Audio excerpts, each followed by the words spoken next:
Hello বন্ধুরা, দেখো তোমাদের সঙ্গে একটা ছোট্ট ভিডিও শেয়ার করছি, দীপাবলির ভিডিও।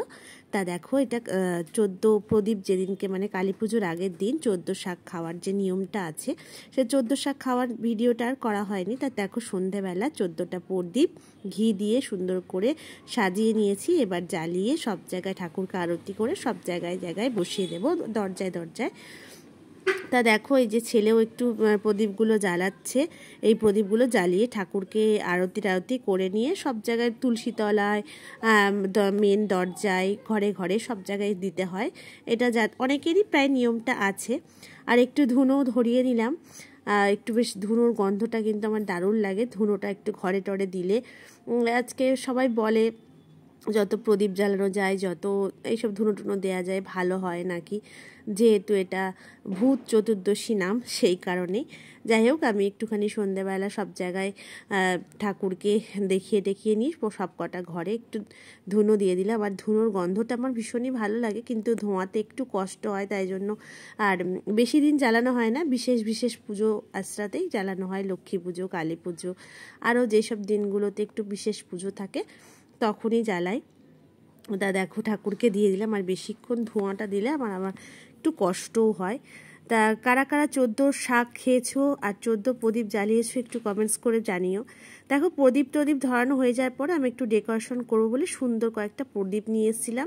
আর প্রদীপগুলো এত সুন্দর দেখতে না, জ্বালাতে ইচ্ছে করছিল না। তা দেখো, এখানে ফুল আর প্রদীপ নিয়ে রেডি।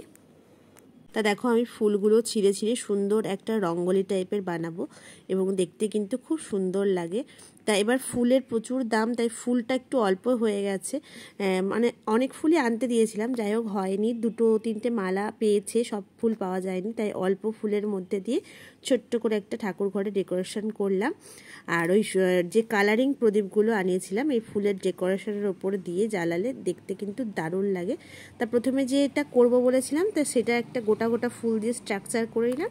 দিয়ে ফুলগুলো ছিঁড়ে নিয়ে মানে আউটলাইনটা করে তারপরে ফুল দিয়ে ভরাট করে দেখো প্রদীপটাও বসিয়ে দিয়েছি। আর কি সুন্দর লাগছে। এবার দেখো, জ্বালানোর পরে আরও বেশি সুন্দর লাগছে। আর সঙ্গে ঘরের ঠাকুর ঘরে দেখো টুনি লাগিয়ে দিয়েছি, সব আমিই করেছি। আর কিন্তু অপূর্ব লাগছে ঠাকুর ঘরটা। আর এই প্রদীপগুলো জ্বলছে, দেখেছো কি সুন্দর লাগছে। এখানে লাইটটা এখন অফ করে শুধু টুনি লাইট দিয়েছি। আর এই যে ফুলের ডেকোরেশনটা দেখতেই পাচ্ছ। আর এই দেখো, লাইট জ্বালানোর পরে তোমাদের সঙ্গে একটু শেয়ার করলাম, কেমন লাগছে দেখো তো, একটুখানি জানিও ভালো লাগলে। আমার তো খুব পছন্দ হয়েছে, খুব ভালো লেগেছে।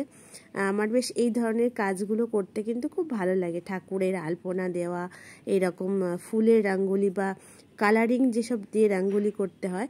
আর এটা দেখো, তার পরের দিন, যেটা মানে কালী পুজোর দিন, মোমবাতি জ্বালানোর দিন। কালী পুজোর দিন তো মোমবাতি জ্বালাতে হয়, ঘর আলো করতে হয়, অন্ধকার দূর করতে হয়। আর দেখো, ঠাকুর ঘরে একটুখানি টুনি লাইট দিয়েও আমি সাজিয়েছি, কেমন লাগছে জানিও। আর ঠাকুর ঘরটা কিন্তু আমার খুব পছন্দের জায়গা। ওং নমঃ শিবায়, জয় মা, জয় মা, জয় বড় মা, জয় বড় মা, জয় জয়।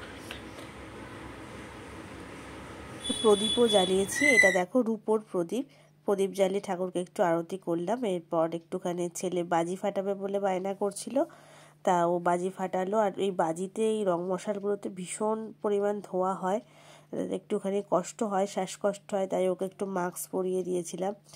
আর দীপাবলি মানেই তো একটু বাচ্চারা বাজি ফাটাবে বা বড়রাও ফাটায়, ভালোই লাগে। আর বিশেষ করে চরকিটা দেখতে কিন্তু বেশ ভালো লাগে। এরপর আমরা রেডি হয়ে চলে গেলাম মায়ের কাছে। এখানে আমরা প্রত্যেক অমাবস্যায় যাই শিবু কাকার বাড়ি মায়ের কাছে। তারপর দেখো, আর একটা বাড়িতেও নিমন্ত্রণ ছিল আমাদের একটা রিলেটিভের বাড়িতে, সেখানেও মাকে গিয়ে দর্শন করলাম। পুজো প্রায় শেষের দিকে, কারণ অমাবস্যা অনেকক্ষণ আগেই লেগে গেছিলো। সেখানে কিছুক্ষণ ওয়েট করলাম। দেখো, মায়ের সঙ্গে আমি একটু ভিডিও করে নিলাম। একটু শাড়ি পরেছিলাম, এই শাড়িটা নতুন শাড়ি ছিল, শাড়িটা পরলাম। আর ওখান থেকে আমরা চলে গেছিলাম সিদ্ধেশ্বরী মায়ের কাছে। আমাদের এখানে খুব জাগ্রত একটা মন্দির, সিদ্ধেশ্বরী মায়ের কাছে একটু প্রণাম করে আসলাম। ভিডিওটা কেমন লাগলো তোমরা জানিও।